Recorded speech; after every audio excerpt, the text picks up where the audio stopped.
आपसे शुरू करता हूं। मेरे दो सवाल है आपसे।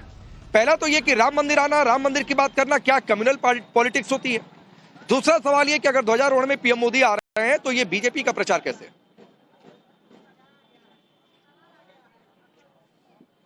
राकेश जी, सबसे पहले आपके दूसरे सवाल का जवाब मैं दे दूं। अगर मोदी जी अपने आप को नॉन बायोलॉजिकल समझते हैं तो किसी धार्मिक आयोजन के मुख्य अतिथि तो नहीं हो सकते हैं। इसका मतलब कि भारतीय जनता पार्टी के द्वारा इस तरह के आयोजन के माध्यम से देश में अलग तरह की बात हो और उसका पॉलिटिकल फ़ायदा भारतीय जनता पार्टी ले। मैं आपसे ये जानना चाहता हूँ कि क्या मर्यादा पुरुषोत्तम भगवान राम अयोध्या के राम मंदिर के अलावा और कहीं नहीं है?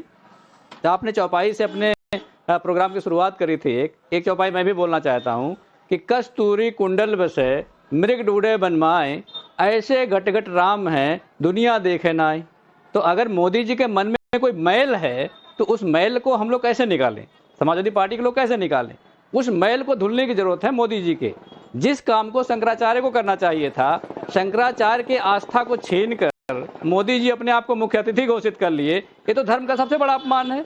धर्म को मानने वाला कोई भी व्यक्ति धर्माचार्य जो शंकराचार्य हैं, शंकराचार्य के अपमान को नहीं सहेगा। लेकिन भारतीय जनता पार्टी के लोग राजनीति में इतने अंधे हो चुके हैं कि उन्हें ना धर्म दिखाई दे रहा है ना देश की। छोड़कर आपको प्रभुराम का मंदिर पूरे देश में चाहिए, मंदिर पूरे देश में चाहिए, लेकिन अयोध्या में छोड़कर। दिक्कत इसी बात से कि अरे ये मंदिर बंद कैसे गया, कैसे ये पताका यहां पर फहरेगी कल, दिक्कत इस बात से आपको है। देखिए, आपने जो पैकेज बना रखा है आप बोलोगे वही। मैंने कहा कि कस्तूरी कुंडल बसे मृग ढूंढे बनमाए, नहीं धर्मेंद्र यादव, मैं क्या बोलूंगा, क्या सवाल करूंगा, ये आप तय नहीं करेंगे। ठीक उसी तरह जिस तरह आपका जवाब क्या होगा ये मैं तय नहीं करूंगा। तो मैं क्या बोल रहा हूँ ये आप तय मत करिए सर। मैंने आपसे एक दो सवाल पूछे थे कि क्या राम मंदिर आना, राम मंदिर की बात करना क्या कम्युनल पॉलिटिक्स है? आप इस पर बोलना नहीं चाह रहे हैं। मैं पूछ रहा हूँ बीजेपी का प्रचार कैसे, आप इस पर बोलना नहीं चाह रहे हैं। पूरा दुनिया भर का ज्ञान दे देंगे, लेकिन इन दो सवाल का जवाब आप नहीं देंगे। अब सुनिए मैं आपके डिबेट सुन लीजिए। मैं आपके डिबेट में बैठा हूं। इस देश में 140 करोड़ लोग हैं। क्या 140 करोड़ लोग कल जाएंगे उस आयोजन में? जो उस आयोजन में नहीं जाएगा उसको आप कम्युनल पॉलिटिक्स देने की बात करने लगोगे। अगर भारतीय जनता पार्टी के लोग उसके ठेकेदार बन जाए, धर्म के ठेकेदार बन जाए, मंदिर के ठेकेदार। धर्मेंद्र यादव, मैंने तो पूछा ही नहीं है अभी। हम मंदिर के ठेकेदार। धर्मेंद्र यादव, मैंने तो अभी सवाल ही नहीं पूछा कि आप क्यों नहीं आ रहे। धर्म है। मैंने तो ये सवाल ही नहीं पूछा कि आपकी पार्टी के अध्यक्ष क्यों नहीं आ रहे कहेंगे। और इस बार तो शायद इन्विटेशन भी नहीं गया है लोगों को। इस बार तो शायद इन्विटेशन भी नहीं गया है। इस बार तो जो मंदिर से जुड़े लोग रहे बहुत सारे, अधिकांश संख्या जो है हम लोगों की है। भगवान के मंदिर में जाने के लिए इन्विटेशन की जरूरत होती है क्या? ट्रस्ट देगा, ट्रस्ट देगा, ट्रस्ट देगा। धर्मेंद्र यादव, पिछली बार भी ट्रस्ट ने दिया था और आपकी पार्टी के अध्यक्ष नहीं गए थे। अरे राष्ट्र हो गया प्राण प्रतिष्ठा को, तो मंदिर भी संपूर्ण तौर पर बनकर तैयार है। राष्ट्र को देगा ना। यहाँ से जीते जीते बहुत कहेंगे, लेकिन जीते प्रभुराम का आशीर्वाद चुनाव में मिल गया, प्रभुराम बुला नहीं रहे। इन्विटेशन राष्ट्र नहीं ट्रस्ट कह रहा हूँ। प्रभुराम धर्मेंद्र यादव, ट्रस्ट बोल रहा हूँ, राष्ट्र नहीं बोला। यहाँ पर जो कार्यक्रम होता है इसका इन्विटेशन ट्रस्ट की ओर से जाता है। जिसको राम बुलाएंगे उसके पास ही वो सूचना जाएगा। नहीं मत सूचना दीजिए, अरे मत सूचना दीजिए। वो आपको नहीं पता चलेगा किसको बुलाया, किसको नहीं बुलाया। तब से लगातार यहाँ पर मीडिया के कैमरे थोड़े नहीं थे। एक दिन अखिलेश यादव आते, चुपचाप उठकर आते, दर्शन करके चले जाते, धीरे से खबर आ जाती है कि अखिलेश यादव दर्शन करके चले गए। शिवम त्यागी इस सवाल का जवाब धर्मेंद्र यादव के पास नहीं है कि इनकी पार्टी के राष्ट्रीय अध्यक्ष कह रहे हैं कम्युनल पॉलिटिक्स। आ रहा हूं धर्मेंद्र यादव, रुक जाइए सर। आपने सवाल का जवाब नहीं दिया। अगर 3 से 4 मिनट आपके पास रहा, 4 मिनट आपने सवाल का जवाब नहीं दिया। शिवम त्यागी, राम मंदिर की बातचीत करना कम्युनल पॉलिटिक्स हो गई। यहाँ पर प्रधानमंत्री मोदी ध्वजा फहरा रहे हैं, धर्म ध्वजा, तो कह रहे हैं कि ये तो बीजेपी का प्रचार हो रहा है। लेकिन राकेश जी, मैं कहता हूं कि धर्म ध्वजा फहराना, मर्यादा पुरुषोत्तम भगवान श्री राम के मंदिर के शिखर पर धर्म ध्वजा फहराना जो है जीत का प्रतीक है। ये उस बाबर पर, उस मुगलिया पूरी सल्तनत पर, उस मुगलिया सोच से संबंधित जितने भी लोग हैं उन पर जीत का प्रतीक है। किसी भी जमाने में, किसी भी समय में, किसी भी जगह पर जीत का प्रतीक ही धर्म ध्वजा फहराना और वो करना होता है। आज स्थिति ऐसी हो गई है कि 1528 में मंदिर टूटकर 2025 में जब जो है शिखर पर ध्वजा का जो है ध्वजारोहण होगा और वहां पर धर्म ध्वजा लगाई जाएगी, तो मुझे लगता है बाबर वाले लोग और मुगल तो चले गए, और तो और जिस इकबाल अंसारी ने बाबर के तरफ से, मुगलों की तरफ से, बाबरी मस्जिद की तरफ से जो पक्षकार रहा, वो भी कल वहां पहुंच जाएगा मर्यादा पुरुषोत्तम भगवान श्री राम की शरण में। लेकिन ये बाबरी सोच वाले, बंगाल में बाबरी मस्जिद बनाने वाले, लखनऊ में होते हुए भी अयोध्या तक ना जाने वाले, उन लोगों के अहंकार पर भी ये ध्वजारोहण है। मतलब कमाल बात हो गई। इस देश के लिए इससे बड़ा कोई समय, इस धर्म के लिए इससे बड़ा कोई समय, और हिंदुस्तान और हिंदुओं के लिए इससे बड़ा कोई समय हो ही नहीं सकता।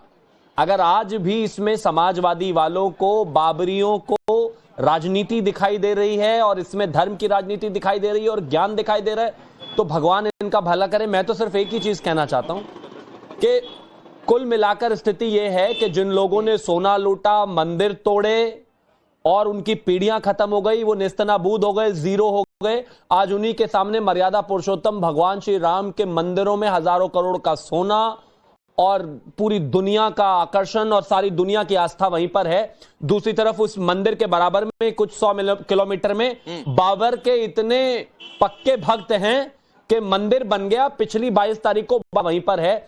दूसरी तरफ उस मंदिर के बराबर में कुछ 100 किलोमीटर में बाबर के इतने पक्के भक्त हैं कि मंदिर बन गया, पिछली 22 तारीख को, 22 जनवरी को आदरणीय प्रधानमंत्री जी ने पिछले साल इसका जो है गर्भगृह की प्राण प्रतिष्ठा की थी। आज साल से ज्यादा हो गया, लेकिन इन लोगों को मर्यादा पुरुषोत्तम भगवान श्री राम की ना याद आई और ना उसके बारे में कभी सोचा। लेकिन अगर ध्वजा भी स्थापित हो रही है, धर्म ध्वजा, तो इसमें भी इनको दर्द है।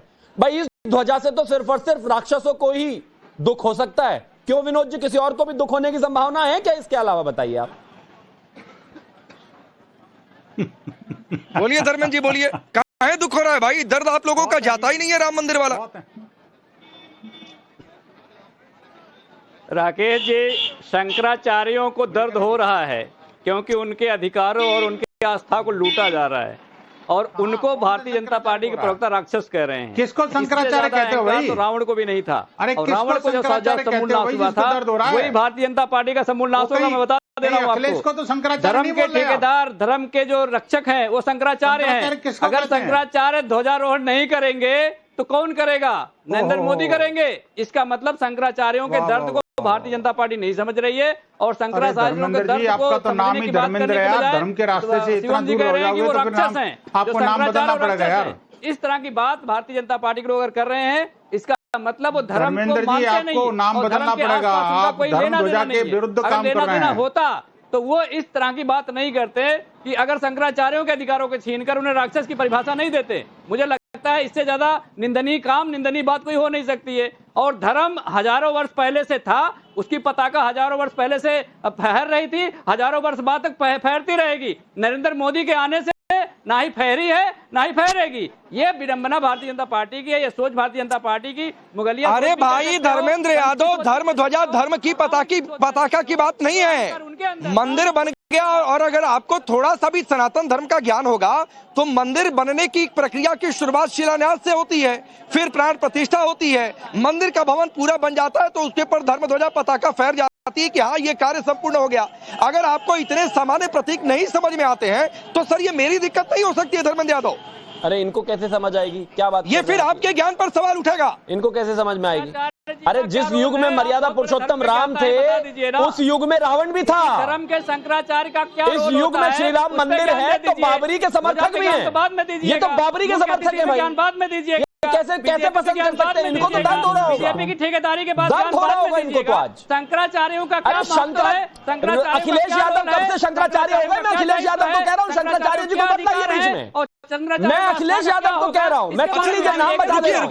अगर आपको कोई कंफ्यूजन रही हो तो मैं अखिलेश यादव को कह रहा हूँ, मैं राहुल गांधी को कह रहा हूँ, मैं उनके परिवार वालों को कह रहा हूँ, मैं गांधी खानदान को कह रहा हूँ, जो हर हफ्ते जाकर लखनऊ का चक्कर लगाकर आते हैं लेकिन श्री राम मंदिर नहीं जा पाए। समझेंगे गलती आपकी नहीं है भैया। उस युग में भी रावण रूपी लोग थे, इस युग में भी बाबरी रूपी लोग हैं। अब क्या करें बताइए? ठीक है।